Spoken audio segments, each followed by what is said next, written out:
Եվ երբ մոտեցավ Բեթփագեին և Բեթանիային, այն լեռան մոտ, որ կոչվում է Ձիթենյաց, ուղարկեց իր աշակերտներից երկուսին և ասաց.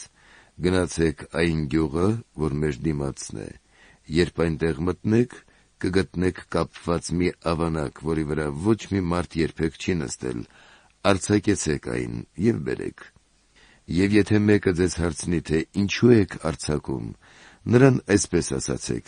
իր տիրոջը պետք է»։ Երբ գնացին նրանք, որ ուղարկվել էին, գտան այնպես, ինչպես ասել էր նրանց, ավանակը կար։ Եվ մինչ ավանակն արձակում էին, նրա տերերը ասացին նրանց.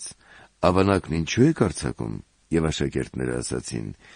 «իր տիրոջը պետք է»։ Եվ այն բերին Հիսուսի մոտ, զգեստներ գցեցին նրա վրա և Հիսուսին նստեցրին։ Եվ մինչ նա առաջանում էր, մարդիկ իրենց զգեստները փռում էին ճանապարհի վրա, և երբ նա մոտեցավ Ձիթենյաց լեռան զառիվայրին, աշակերտների ամբողջ բազմությունը ուրախությամբ և բարձրաձայն սկսեց օրհնել Աստծուն կատարված բոլոր զորությունների համար, որ տեսան, և ասում էին.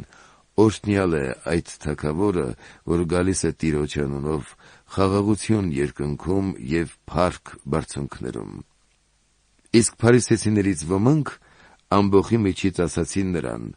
«Վարդապետ, սաստիր քո աշակերտներին»։ Նա պատասխանեց և ասաց. «Ասում եմ ձեզ, որ եթե դրանք լռեն էլ, այդ քարերը կաղաղակեն»։